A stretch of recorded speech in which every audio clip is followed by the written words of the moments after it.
Hello and a very warm welcome to this practice session. In this episode I recreate the emerging bass from the last video that I did with the Bitwig devices with the Polysynth. Now I create this emerging bass completely in the SurgeXT synthesizer, and additionally every delay and reverb inside the SurgeXT synthesizer, so that you get something like this.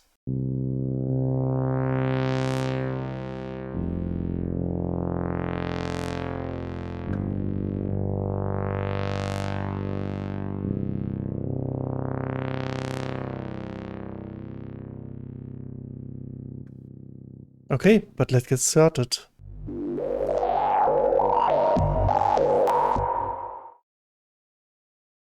Okay, this is the Surge synthesizer, and let me have a look.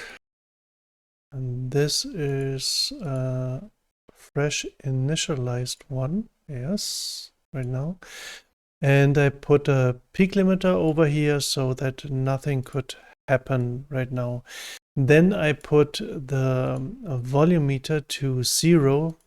Default in Bitwig is -10.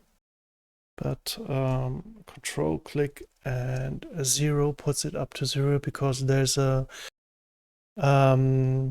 you always should watch if your level of volume doesn't exceed the volume fader. Always, regardless if it's here or here, always be sure that this is your 0, your maximum point. This is very important. Because when you bounce or print, export your tracks, then you could get some very weird things with your sound. And this, one of the sources that it gets weird could be that you maybe put your volume level like there and your sound exceeding far over this point. So always have a look that this is your 0 point, your 0 dB, regardless where it is. And I put it over here so that the sound is loud enough. And I put the peak limiter over here so that there's nothing happening if the sound gets louder like that. Okay, so a fresh initialized Surge plugin sounds like this. This is the same key, like this one.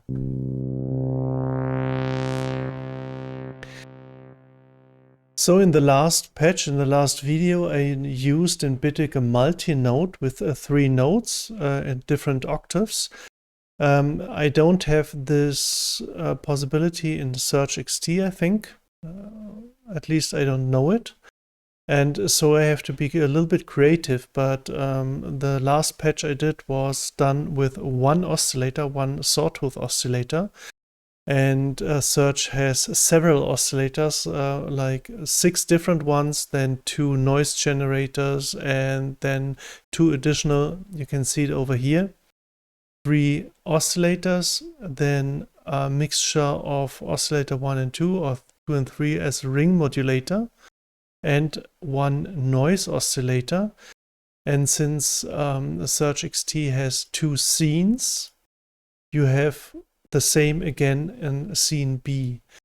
And the mode singer says I'm only using 1 scene right now, but you could put that on a dual mode, so you could use all 1, 2, 3, 6, 7, 8, and at the end 10, 11, 12 oscillators or generators.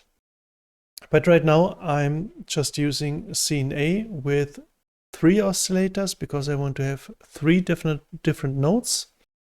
So I activate it over here in the mixer. So now all 3 oscillators are unmuted, and I want to get to the first oscillator, and I want to use a modern sawtooth with the retrigger, and the retrigger always ensures that the sound is starting with a 0 phase and not somewhere in between. So this is the first oscillator on the 0 octave on the standard octave. Okay, second oscillator, I also use a modern sawtooth retrigger, and this one should be 1 octave lower. So click here on -1. The third oscillator, as well a modern sawtooth retrigger, gets an octave higher. So I have normal octave, octave lower, and octave higher.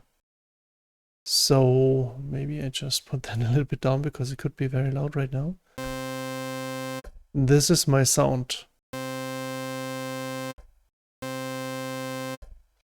And compared to the other one, okay.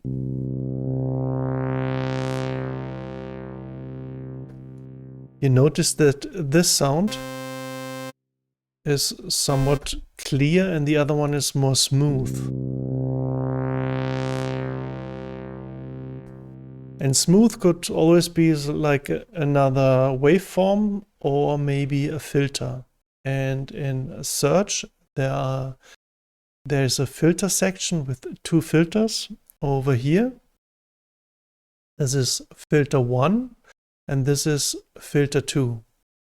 You can see a filter configuration over here, the signal flow where it comes from the oscillators to filter 1, to the wave shaper, this is actually this one here, to filter 2, then to the amplifier over here, and then it goes out to the FX section.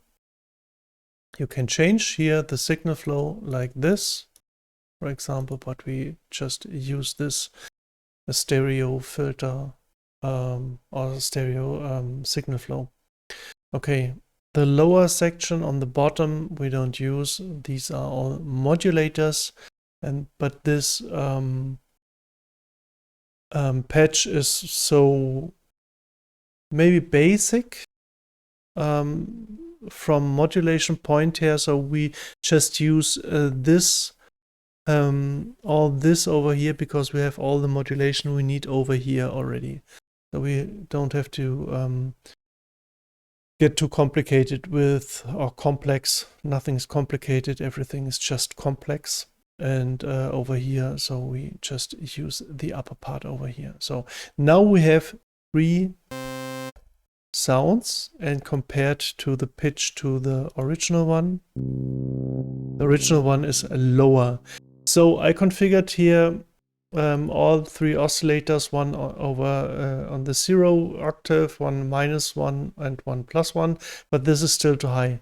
And here is a scene octave pitch switch, scene octave pitch switch. And you could just put everything down 1 octave. So if I press now the C, okay, this was the wrong one, but so this is the pitch where we want to go to. So next one we talked already about is the filter, and in this filter section you can choose between different filters.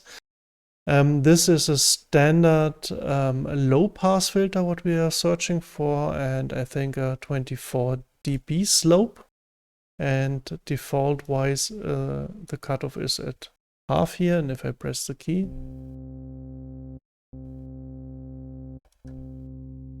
maybe close it a little bit more and use some resonance to give it a little bit more pressure on the cutoff point.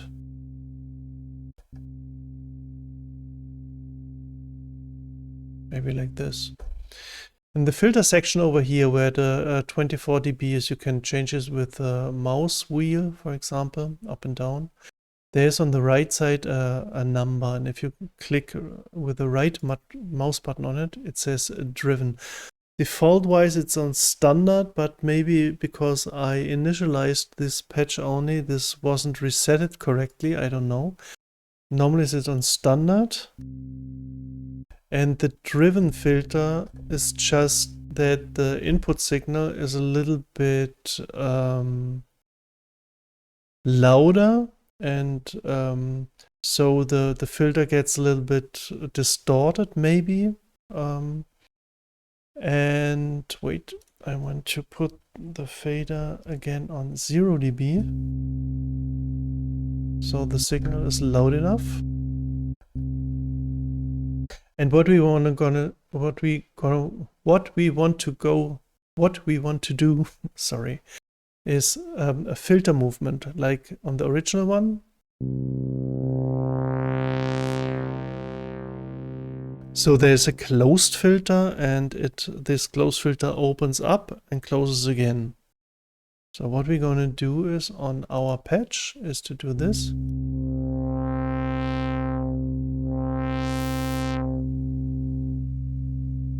Like this. And this should happen every time we press a key. So to automate all this or modulate the filter, there's in the filter envelope generator section, there are these two buttons or faders at the end. And this one says F1 and this one says F2. And this is filter 1, filter 2, like over here, filter 1 and filter 2. So, and this fader, if I put it in the positive direction, the cutoff will move in the positive direction. If I move it down to the negative direction, the filter here will move in the negative direction, dependent what I set up here. So right now I put it in the negative direction, so the filter will move in the negative direction. The sound will sound like that. It will start completely closed and opens up. This is because of the attack, decay, sustain, release. Here's the curve in graphic. So this is the attack, sustain, decay, sustain level, as long as I hold the key, and this is the release. So here we have a fast attack, so it goes fast up. So the completely closed filter over here opens up quick. Then it gets to the maximum and goes back to this one. So everything you hear is open up quick, like go in here and going back. If I increase the decay,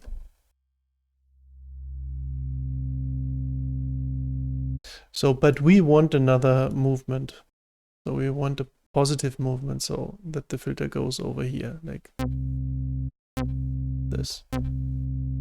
But it sounds just like closing. This is because the attack is far too quick. So I make it a little bit longer, for example, like this.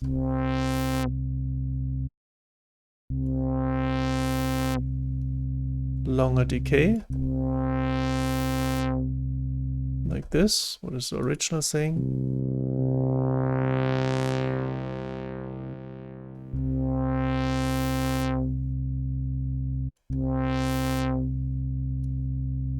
A little bit more.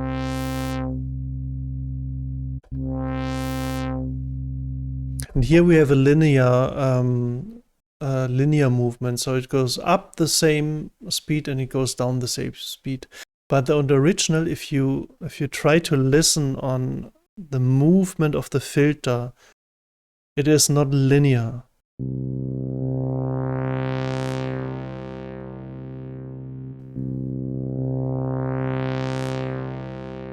It goes slow, then quick up and down.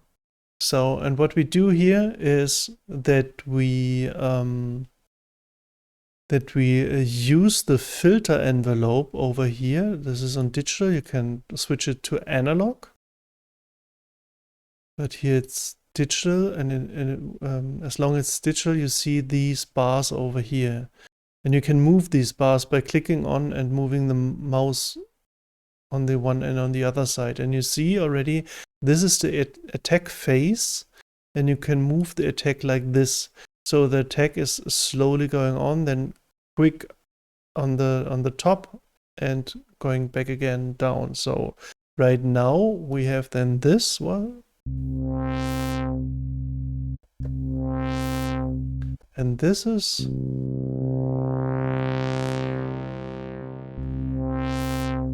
little bit too quick.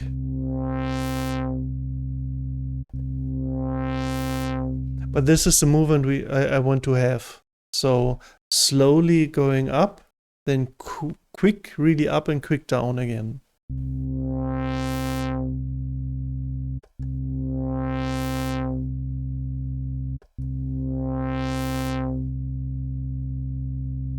Okay, and as you see over here with the level and the fader, there's still a little bit space to put it to maximum. I normally want to put a sound to the maximum because you always can put, make it more silent, lower volume.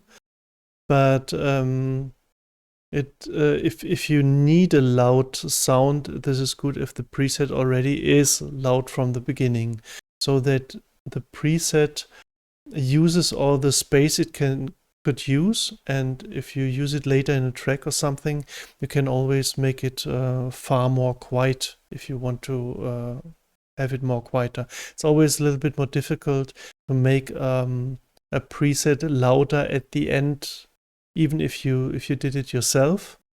But after some weeks or so, it's sometimes difficult. Okay, what did I do here?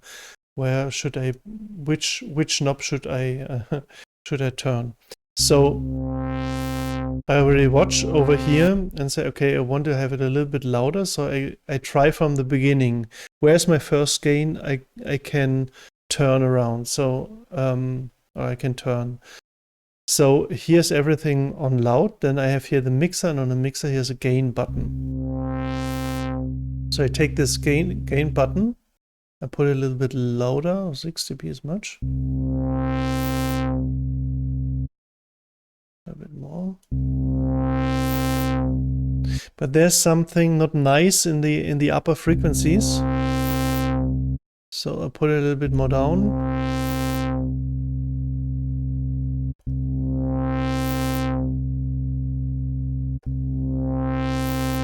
Like this, but there's still a little bit headroom left. So I could use the next one.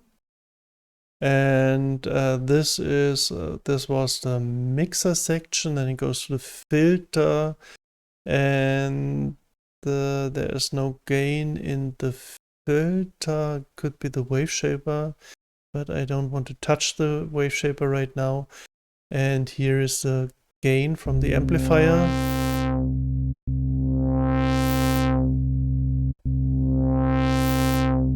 We have a short peak over here, but this level meter says we're still in a good range, so I could try to...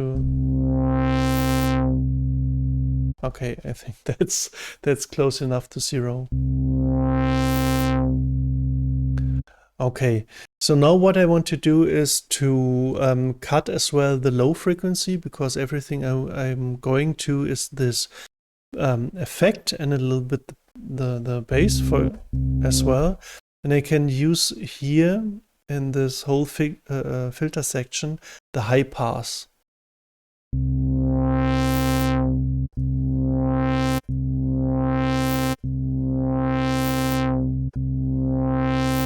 So here is gonna losing something I can hear in my headphones. And the thing is, you should always cut all the low ends. Maybe you heard it already. You should always cut the low end that you don't need. Not always all low ends. Always cut the low ends and the high ends. Everything that you don't need, cut it out. And always have it in mind. For example, I'm playing this preset right now, mono. So normally in mono mode or in solo mode, not in mono mode, in solo mode,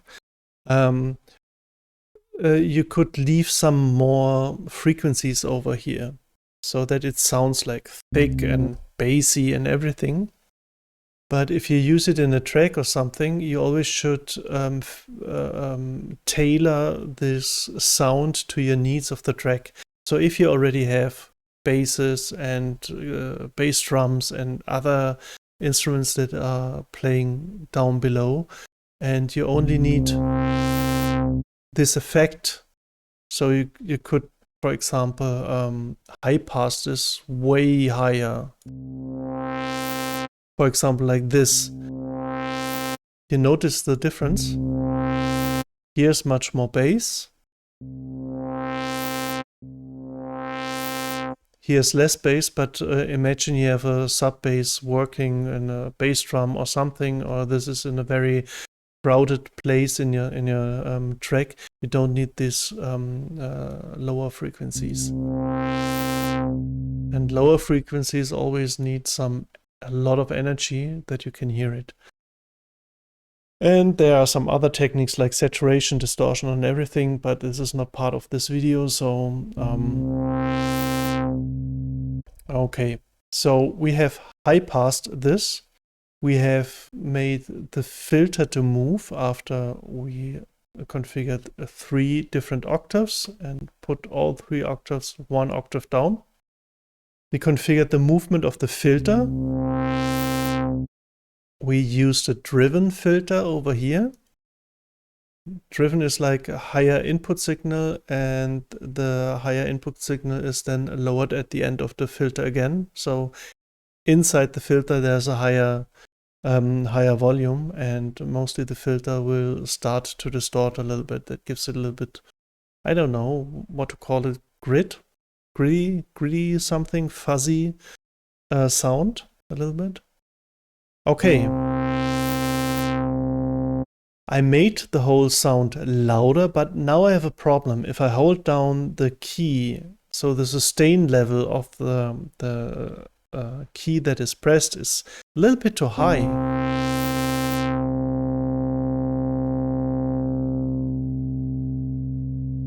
So like this.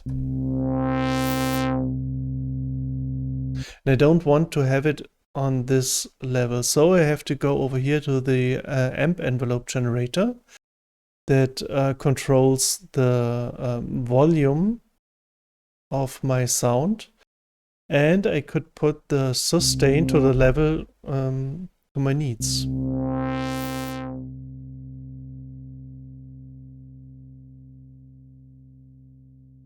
So this is the level I want to have when I keep the key pressed. So even the bass is playing and I keep the key pressed, it's still hearable, and but it's not that prominent, not that dominant in the mix. So if the mix gets very quiet, you still hear bass, but it's very quiet. But we have another problem. So I pulled down the sustain, and now listen. The whole sound is far more quiet, and that is because the decay over here is closing or pulling down or pushing down the volume very quick. And this is now a time problem, because the filter needs a lot of time with a long attack and a long decay to open up the filter and close it again. Meanwhile, the volume just says, oh, I have no attack, I just used this decay, and cuts the volume down to the sustain level. So everything is quiet. So I have to increase the decay over here.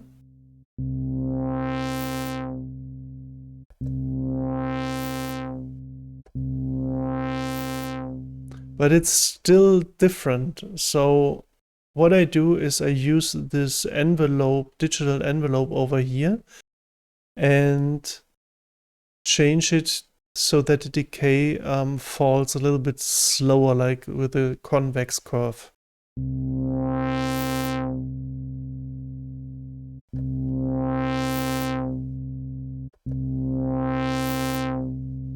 And now I come back to the original minus 0.3.5 dB level, but with the effect, my sustain is over here. So I have a very quiet bass that I can sustain, a sustained bass, without filling up the whole track.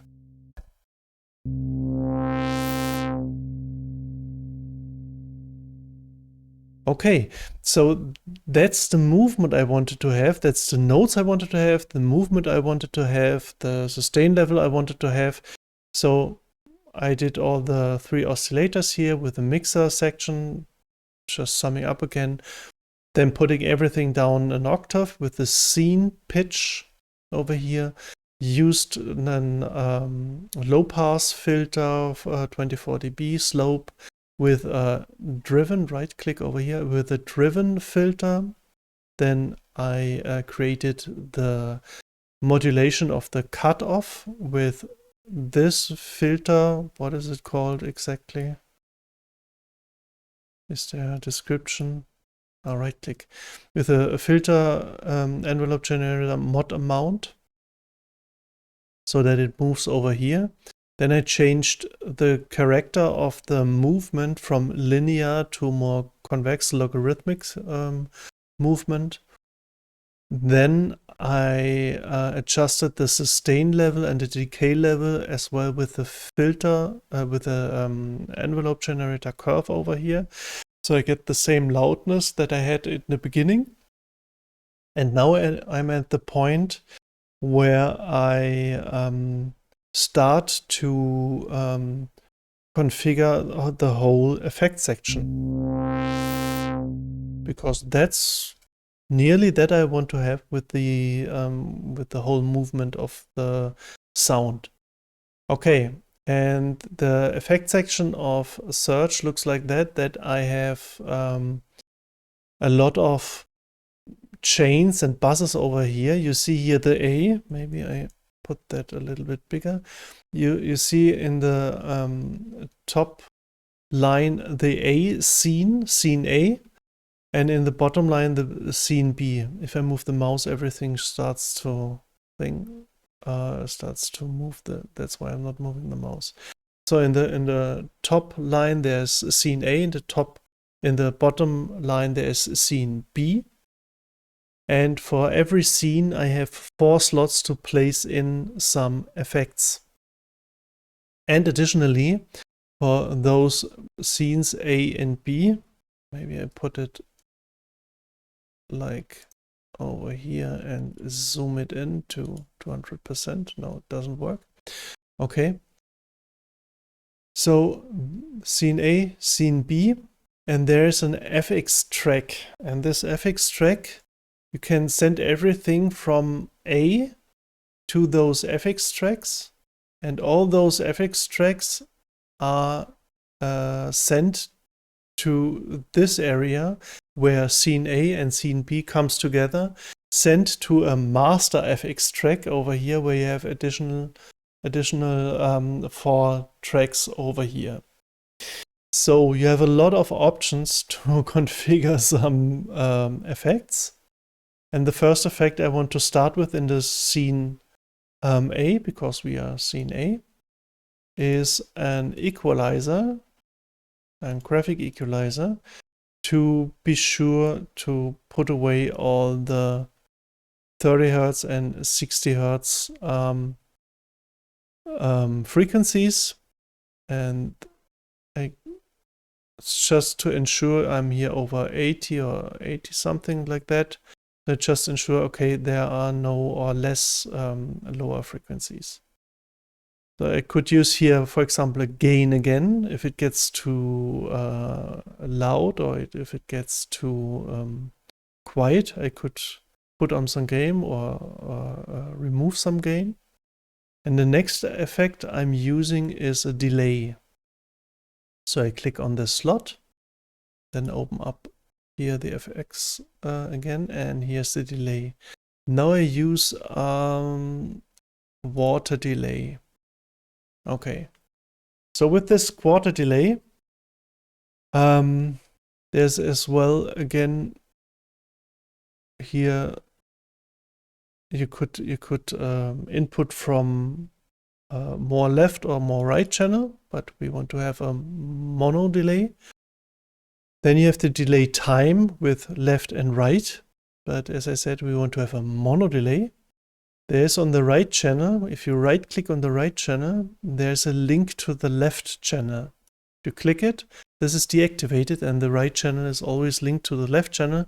So everything you configure on the left channel will be configured on the right channel. So you don't have to do it twice, you just have to do it once. So right click over here, and we, for example, use a dotted quarter. So what we have right now is on this one, and the delay, or a lot of those effects are configured as a default as SendFX. So the mix knob or mix fader is set to 100%. And since we want to have the original here again, I configure that to, like, for example, 40%. And now if I press a key, there's the dry signal and some wet signal. Okay. So we configure the delay time. Now we go to the feedback EQ, and feedback is how many feedbacks. If I put that on 0, I get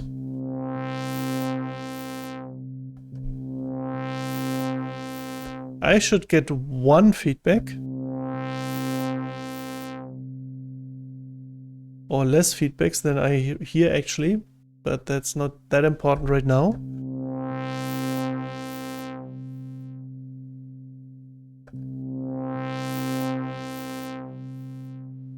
I just dial in the feedback I want to have, so the feedback just tells you how many delays there are.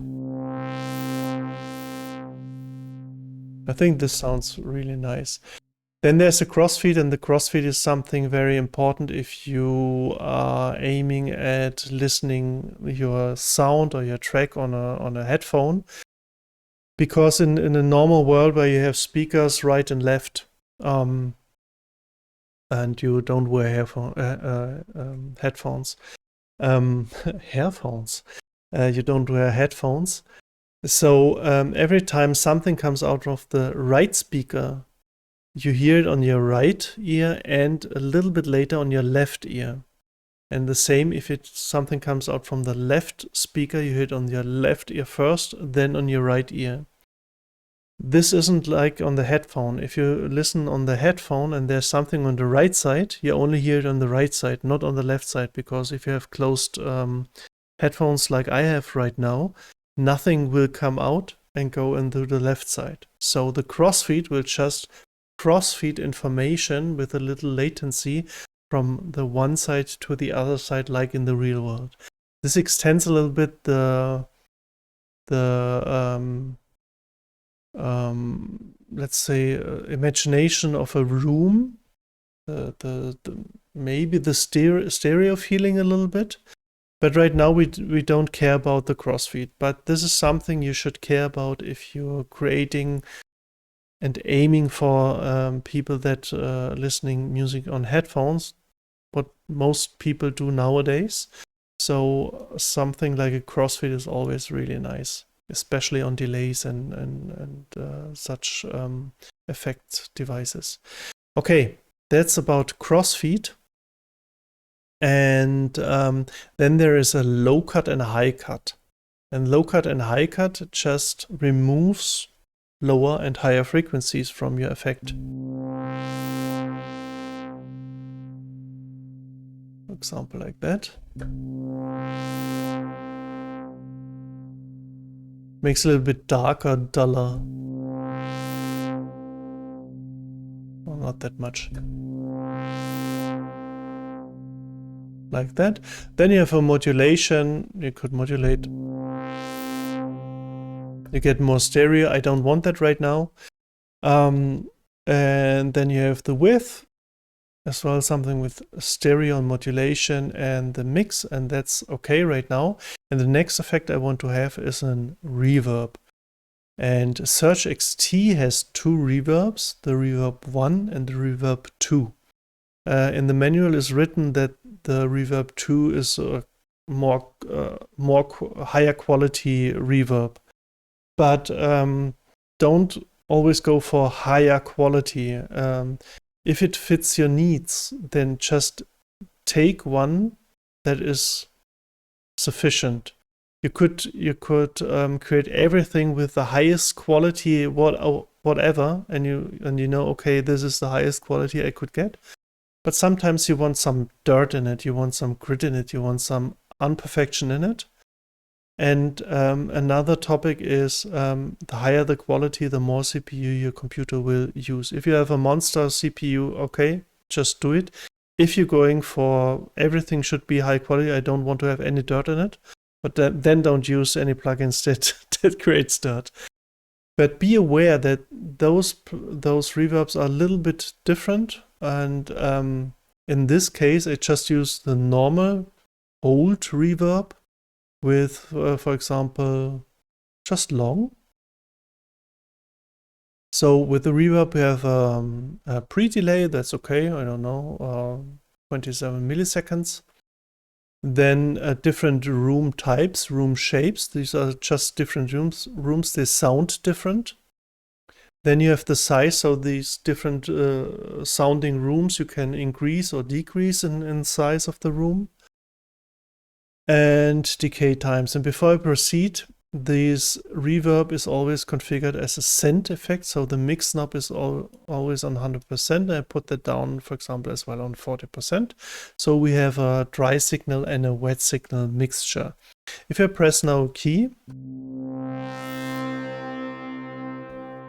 you hear the reverb.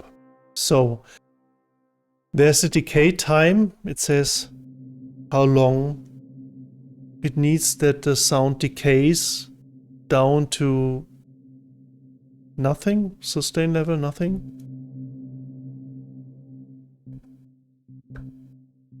There's still the delay going on. Or this one. So what you heard right now is when I hold the key pressed.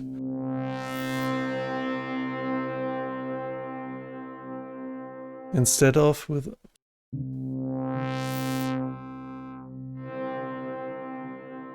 There's at the end of the reverb, there's a nasty metallic sound like nyek. And here's a high frequency or high frequency damping. If you put that up, for example, completely, this is mostly gone, but all the reverb is as well a little bit gone. So we have to wiggle this a little bit around.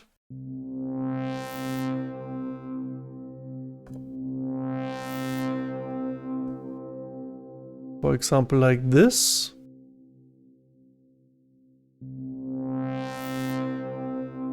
It's still a little bit there, but that's okay because we still have here an EQ. And on this EQ we have a low cut and a high cut as well. And a peak frequency and a peak gain. So with this low cut, we cut the wet signal from the low frequencies, or we let it through, for example. Or we cut it out.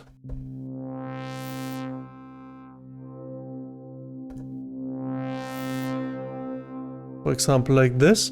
With the peak frequency, we could use it as a, if you go in with the peak gain here in the negative, like a notch filter, so it cuts out something. Or we could use it as a bell filter, to like emphasize a specific frequency over here.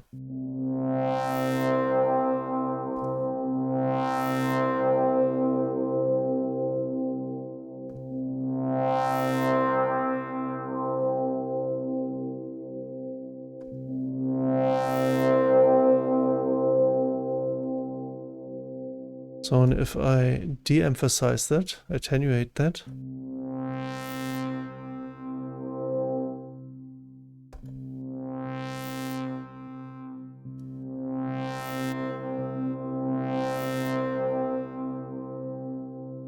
I put it just on 0, so this has no effect. Take away a little bit the high frequencies to get rid of this metallic sound.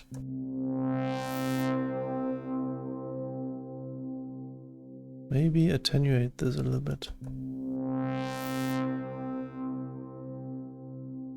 I think this sounds really nice. Could increase the decay time a little bit. I increase the room size.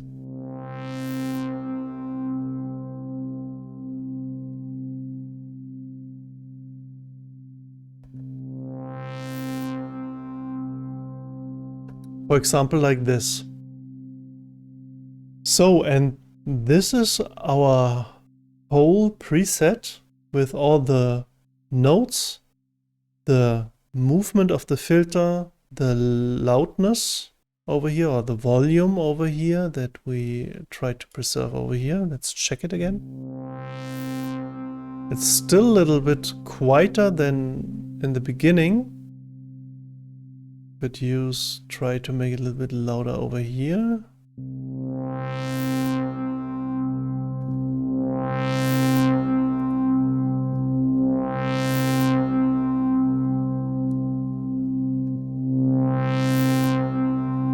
I think that's a quite good result.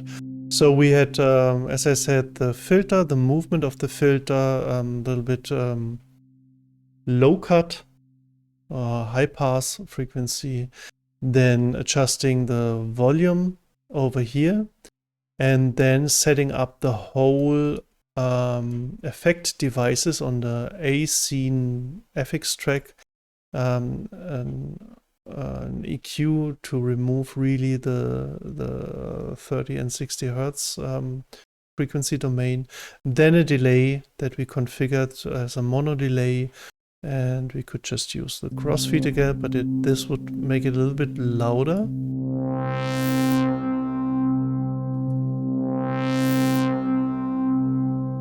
Oh, that's okay.